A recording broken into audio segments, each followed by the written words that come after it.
স্মরণ করে লীলা স্মরণ করে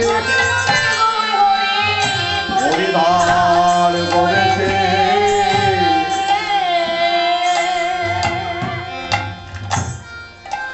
ঈশ্বর পরম কৃষ্ণ সচ্চিদানন্দ বিগ্রহ নাদিরাদি গোবিন্দ সর্বকারণের কারণ, যিনি সৃষ্টি স্থিতি প্রলয়ের অধিকারী,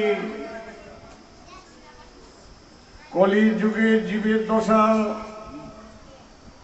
দর্শন করি নদিয়ার ভাগ্যাকাশে অবতীর্ণ হয়েছে রাধা কৃষ্ণ মিলিত তনু, দুই দেহ এক,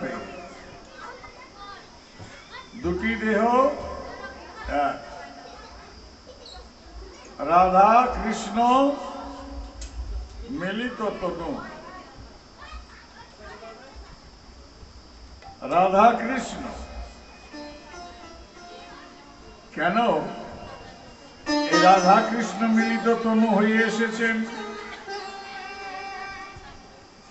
কলিযুগে বাইরে রাধাকে রাখলেন না কেন?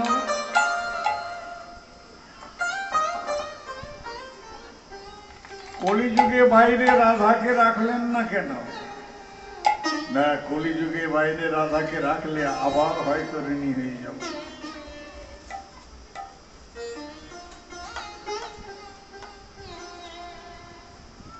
তিন বাঞ্ছা পূরণের জন্য নদিয়ায় হলেন অবতীর্ণ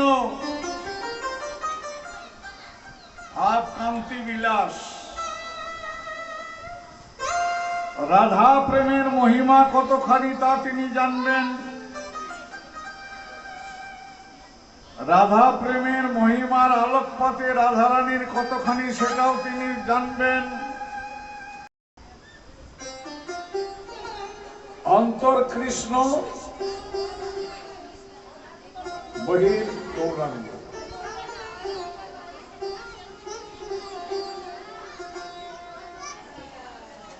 সেই ভাবাকৃত দর্শন করে পদকর্তা অভিপ্রায় করছেন, স্বজনীকে বলে গৌরাঙ্গ ভালো, স্বজনীকে বলে গৌরাঙ্গ ভালো, স্বজনী কে বলে গৌরাঙ্গ ভালো, কে বলে গৌরাঙ্গ ভালো, কে বলে গৌরাঙ্গ ভালো। বাহিরে উহার সোনার বরণ, বাহিরে উহার সোনার বরণ, বাহিরে তাহার সোনার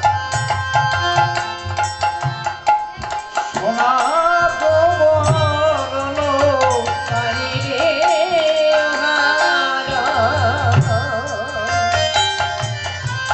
সোনার বরণ,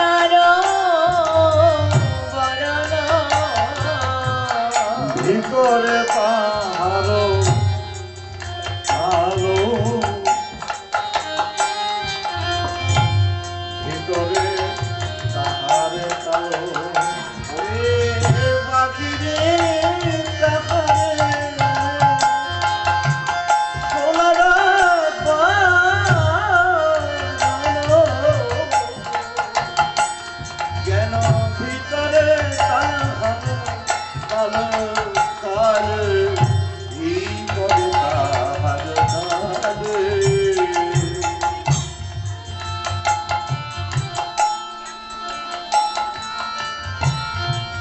বাইরে তার সোনার বরণ, ভিতরে কালো, অন্তরে কৃষ্ণ কালো। তত্ত্বে দেখেছেন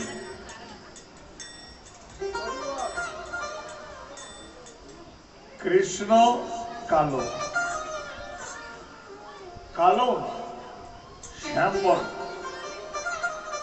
কৃষ্ণের বর্ণটা যে কি, আমরা হয়তো কালো রং নীল রং মিশ্রিত করে রং করে দিলাম, কৃষ্ণ কালো, ওই যে ওরকম দাঁড়িয়ে আছে।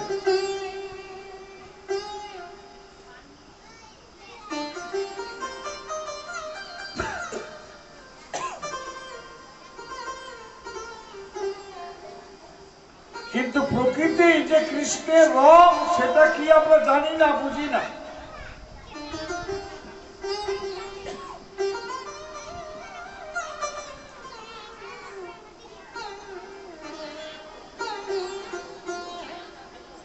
এটা জানি না, জানার চেষ্টাও করি আসল রূপটা কি। সেই রূপটাকে জানতে হলে, দর্শন করতে হলে প্রথমে হচ্ছে সাধুগুরু বৈষ্ণবের প্রয়োজন। সেখানে আশ্রয় করিয়া ভজে তারে কৃষ্ণ নাহিতে যে আর মরে কারণ।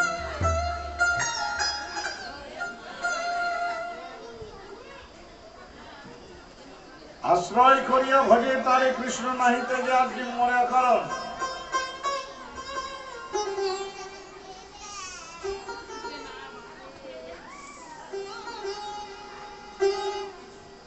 আশ্রয় করো, ছাতার নিচে থাকো, একটা বট গাছের ছায়াতে থাকো, কিন্তু ছায়ার বাইরে থাকলে রোদ্রে পুড়ে জলে ভিজে শেষ হয়ে যাবে। এই জন্য আমাদেরকে একটা আশ্রয়ে থাকতে হয়।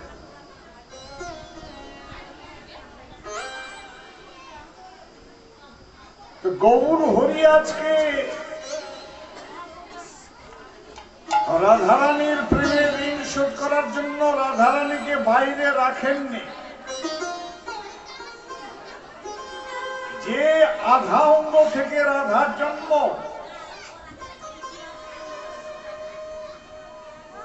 আদিতেই রাধা, আদিতেই কৃষ্ণ।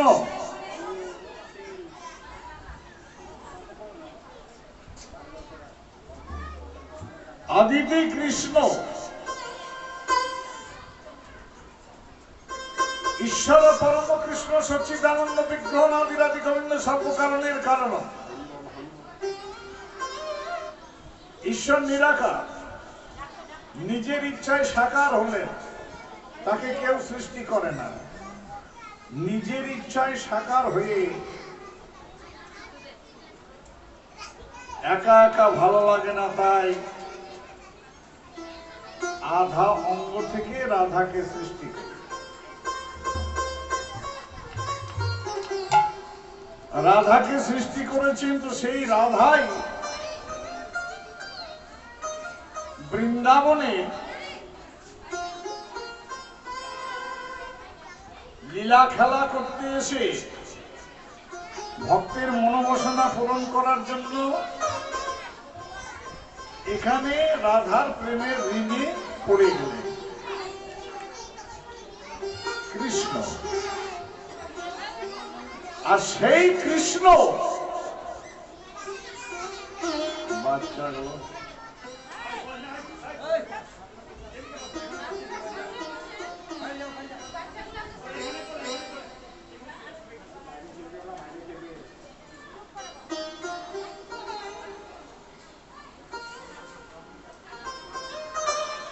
সেই কৃষ্ণ ঋণে পড়ে গেছে। আর সেই ঋণ শোধ করার জন্য যে বাইরে আর রাখলেন না, দুই দেহ এক হয়ে নদিয়ায় অবতীর্ণ হয়েছেন আমার গৌর হরি সরসজ্জ বন্ধু।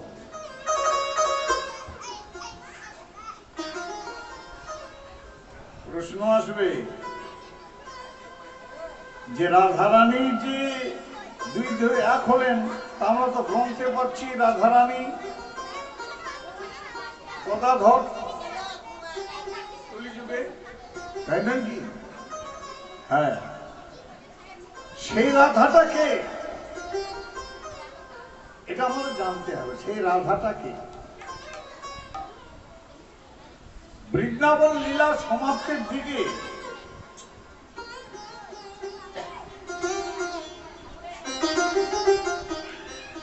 যখন কৃষ্ণ চলে যাবেন বৃন্দাবন ছেড়ে,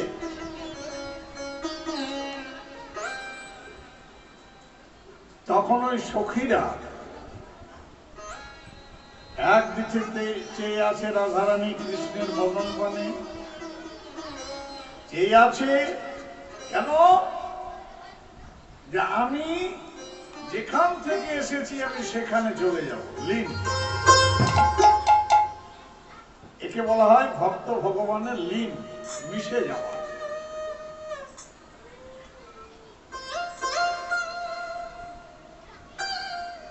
মিশে যাওয়ারটা কেমন দেখেছে? সখীরা জানতে পেরেছে রাধারানীর যদি শ্যামের অঙ্গে মিশে যায়, লীন হয়ে যায়, আমরা কাকে নিয়ে থাকি?